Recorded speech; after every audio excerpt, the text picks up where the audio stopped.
wabarakatuh. Baiklah, di sini kita akan menjelaskan apa itu supply chain management atau rantai pasokan. Rantai pasokan ialah aliran bahan, informasi, uang, dan layanan dari pemasok bahan baku yaitu pabrik dan diakhiri kepada gudang atau pelanggan. Dibuat di gudang dan diserahkan kepada pelanggan. Pertama-tama, pemasok menyuplai bahan mentah, lalu diolah di pabrik menjadi bahan jadi atau setengah jadi. Kemudian barang tersebut disimpan dalam gudang, lalu didistribusikan oleh distributor, kemudian berakhir kepada pelanggan. Supply chain management paling sering disebut manajemen rantai pasokan elektronik atau ISCM. Mesin ini menggabungkan konsep bisnis elektronik dan jaringan bisnis rantai pasokan, menggambarkan bagaimana para anggota saluran perdagangan bekerja sama untuk mengoptimalkan sumber daya dan peluang. Elemen-elemen dalam rantai pasokan. Yang pertama, hulu, terbagi dua, itu pasokan tingkat 1 dan tingkat 2. Internal terbagi dua, manufaktur atau pabrik. Yang kedua, pengemasan. Yang ketiga, hilir terbagi 3, distribusi utama, perdagangan eceran, pelanggan. Kebersihan dalam rantai pasokan. Yang pertama tuh mitra kolaborasi sebagai aset strategis. Kedua, variabilitas informasi. Ketiga, kecepatan, biaya, kualitas, dan layanan pelanggan. Keempat, integrasi yang erat.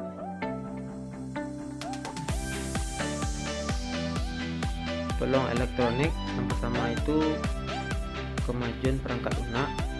Yang kedua EDI. Yang ketiga kolaborasi SCM. Yang keempat permintaan.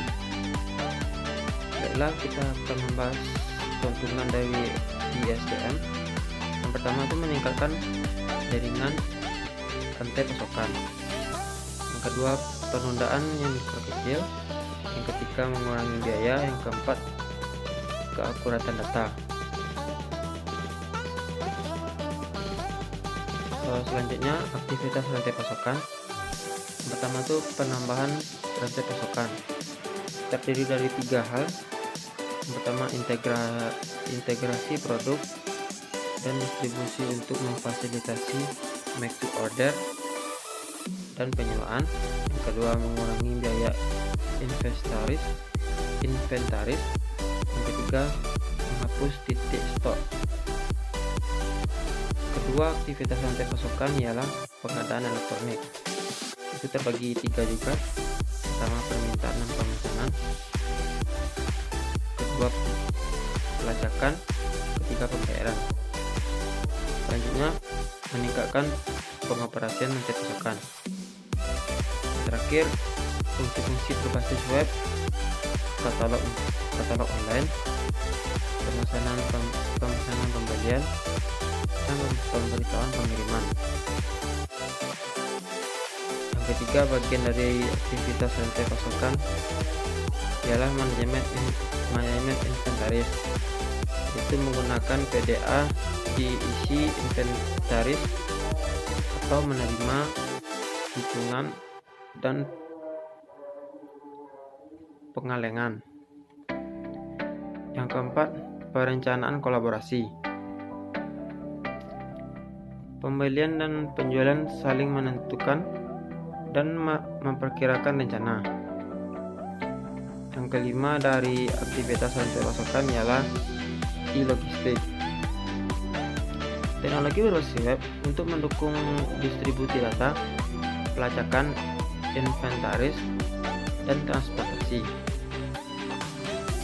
Selanjutnya kita akan membahas tentang infrastruktur rantai pasokan. pertukaran data elektronik, yaitu memfasilitasi hubungan rantai pasokan. Yang kedua, intranet, jaringan internal perusahaan untuk berkolaborasi. Yang ketiga, extranet, yaitu memfasilitasi komunikasi antar organisasi.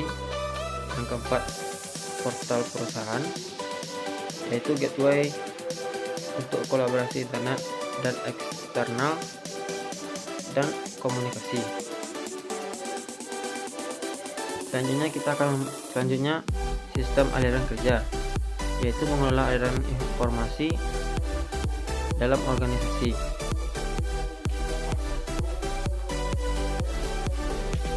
Selanjutnya masalah operasi dalam penjualan online.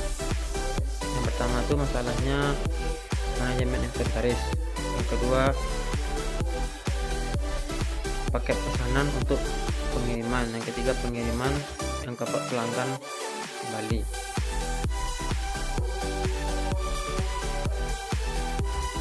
Masalah operasi dalam penjualan online kembali pelanggan. Masalah operasi dalam penjualan online kembali pelanggan. Tujuannya kurangi biaya pengembalian pelanggan dan kurangi kerepotan bagi pelanggan. 25% pesanan internet hasil dalam pengembalian pelanggan. Masalah dalam pengembalian barang adalah alasan terbesar kedua bahwa konsumen tidak membeli secara online.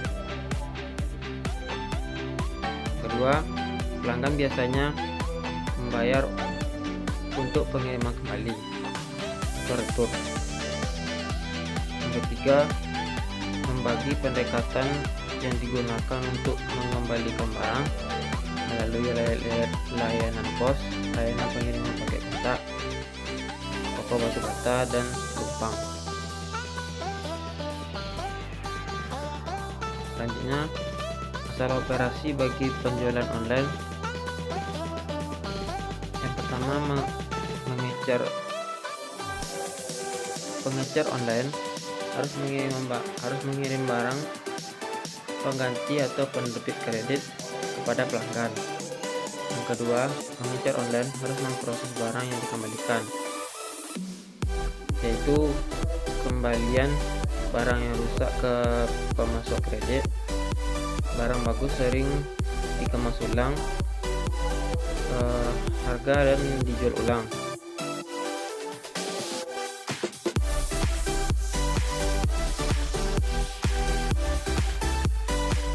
MRP komponen sebuah struktur organisasi. Pertama, kompleksitas.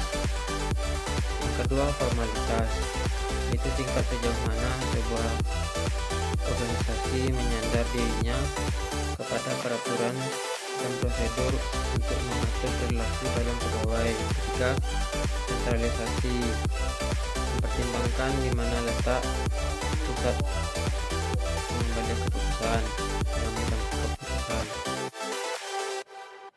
Di sini ada beberapa pertimbangan dalam menciptakan struktur organisasi. Yang pertama, fragmentasi organisasi, yaitu bagian pemasaran bertanggung jawab memaksimalkan pendapatan, bagian operasi bertanggung jawab produksi dan dengan biaya rendah, dan bagian keuangan bertanggung jawab memaksimalkan perputaran investasi perusahaan. Yang kedua, bagian dari pertimbangan dalam menciptakan struktur organisasi ialah manajemen. Sebuah manajemen logistik harus mampu menciptakan keseimbangan dari segala kegiatan di dalam aktivitas perusahaan dan menciptakan tingkat efisien yang tinggi. Selanjutnya, pilihan dalam menentukan organisasi. Yang pertama, organisasi informal, yaitu organisasi yang tidak didasarkan pada struktur organisasi secara formal. Yang kedua, organisasi semi formal. Jika bentuk ini yang dipilih, maka organisasi logistik dan operasi merupakan bagian terpisah dengan fungsi-fungsi yang ada di dalam perusahaan. Yang keempat, organisasi formal. Tidak satupun pendekatan terhadap penentuan strategi memberikan hasil baik untuk semua organisasi dalam segala situasi. Yang pertama, strategi proses, yang kedua strategi besar, yang ketiga strategi informasi. Selanjutnya, posisi organisasi. Yang pertama itu manajemen logistik yang sentralistik. Yang kedua, manajemen logistik yang desentralistik. Bentuk organisasi. Bentuk organisasi garis atau line organization, bentuk organisasi fungsional, bentuk organisasi staff, bentuk organisasi fungsi dan garis.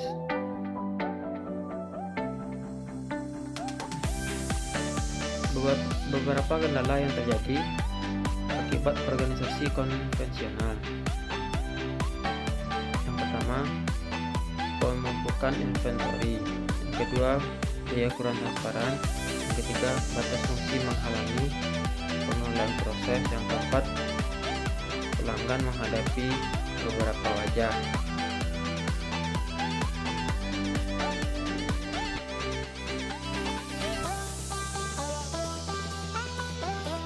Beberapa hal yang perlu diperhatikan untuk mencapai kesuksesan manajemen rantai pasokan dalam perusahaan. Yang pertama, integrasi rantai pasokan dan strategi partnering.